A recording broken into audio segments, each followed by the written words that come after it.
আপনারা সকলেই জানেন যে এ মাসের শেষে মানে এই মাসে 29-30 তারিখ নাগাদ খলিলুর রহমান সম্ভবত 29 তারিখ ফিরছেন আমেরিকা থেকে। তারপরে হয়তো 29 তারিখ অথবা 30 তারিখ সার্জিও গোর বাংলাদেশে যাচ্ছেন। এখন তিনি কি বার্তা নিয়ে যাচ্ছেন, একটি বেসরকারি টেলিভিশন তার পুরোটা তুলে ধরেছে। এই যে আপনাদের গোলামি চুক্তি, সেটাকে অগ্রাহ্য করে চায়নার সঙ্গে দহরম মহরম, মংলা পোর্ট দিয়ে দেওয়া, চট্টগ্রামে বিশেষ হাব, তারপরে বিমান কেনা, এই যে সমস্ত সমঝোতা পত্র আপনারা সই করেছেন তারেক রহমান সরকার, সে ব্যাপারে তিনি কথাবার্তা বলবেন। শেখ হাসিনার দেশে ফেরা নিয়ে সরকার কি ভাবছে পরিষ্কার করে মার্কিন যুক্তরাষ্ট্রকে জানাতে হবে। মার্কিন যুক্তরাষ্ট্রের নীতি এখন বদলেছে। বাংলাদেশ সম্পর্কে, শেখ হাসিনা সম্পর্কে, বাংলাদেশ সম্পর্কে নীতি বদলেছে, এই রিপোর্টে পরিষ্কার বলে দেওয়া হয়েছে।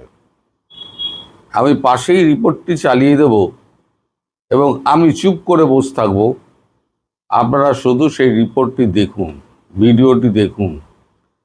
দেখলে আপনাদের কাছে পরিষ্কার হয়ে যাবে যে কতটা বিপদের মধ্যে আপনারা আছেন।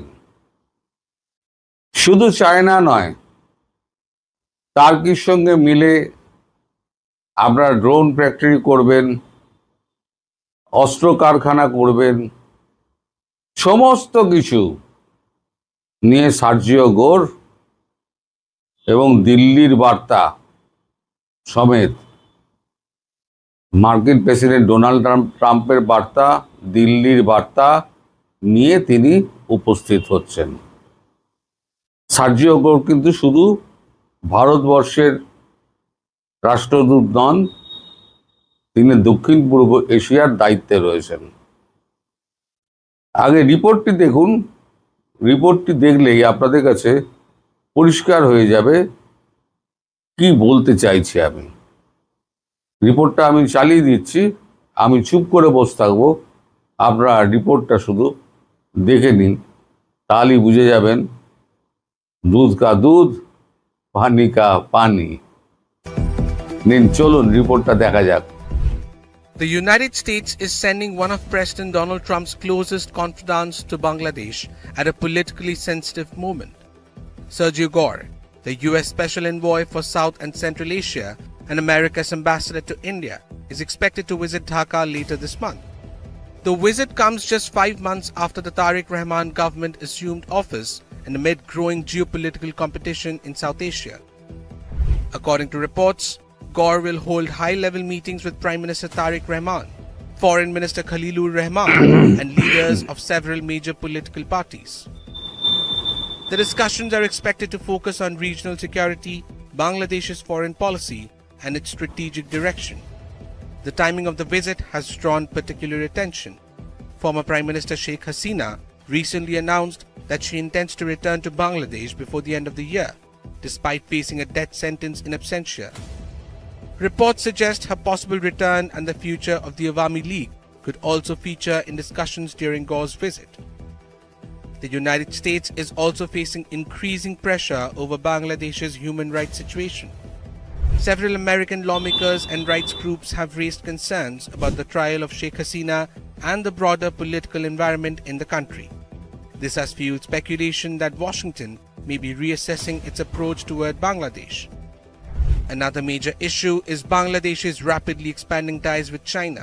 Prime Minister Tariq Rahman recently visited Beijing, where he saw Chinese investment in major infrastructure projects, including the Teesta project, the modernization of Mongla Port, and Special Economic Zone in Chittagong. Dhaka has also proposed deeper defense cooperation with China and is reportedly considering major military purchases, including fighter aircraft. For Washington, these developments are strategically significant. The United States is also expected to seek clarity on China's proposed Bangladesh-Myanmar-China Economic Corridor, a project that could reshape regional connectivity and influence. Bangladesh's growing engagement with China, Pakistan, and Turkey has also attracted close attention from both Washington and New Delhi. Bangladesh has also stepped up engagement with Turkey in recent months. Turkish Foreign Minister Hakan Fidan visited Dhaka as both countries explored closer diplomatic and strategic cooperation. The growing ties with Turkey alongside Bangladesh's outreach to China and other regional powers are expected to be closely watched by Washington during Sergio Gore's visit. Against this backdrop, Sergio Gore's visit is expected to be more than a routine diplomatic engagement. It will be an opportunity for the United States to assess Bangladesh's political trajectory, reaffirm its strategic interests, and signal how Washington intends to engage with the Tariq Rahman government in an increasingly competitive Indo-Pacific region. এখন বাংলাদেশিরা মনে করেন তারা হলেন গভীর জলের মাছ, তারা ডুবে ডুবে জল খাবেন, কেউ জানতে পারবে না। আর এই যে বিশ্ব রাজনীতি, কূটনীতি, সেগুলো সম্পর্কে তারা সমস্ত ওই ওপরে তুলে রেখে দিয়েছে। মানে কি বলে, ওই আগেকার দিনে সমস্ত বেড়া থাকতো না, উঁচুতে জিনিসপত্র মাচার মধ্যে রাখা হতো, মাচায় বেঁধে রেখে দিয়েছে।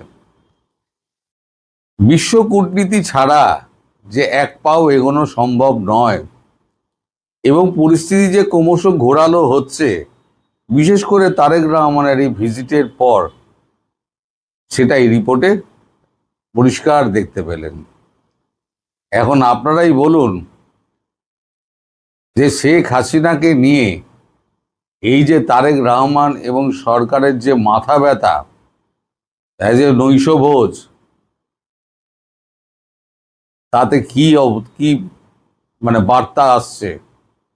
বার্তা একটাই, সেটা হচ্ছে শিরদাঁড়া দিয়ে হিমেল রক্ত বওয়া।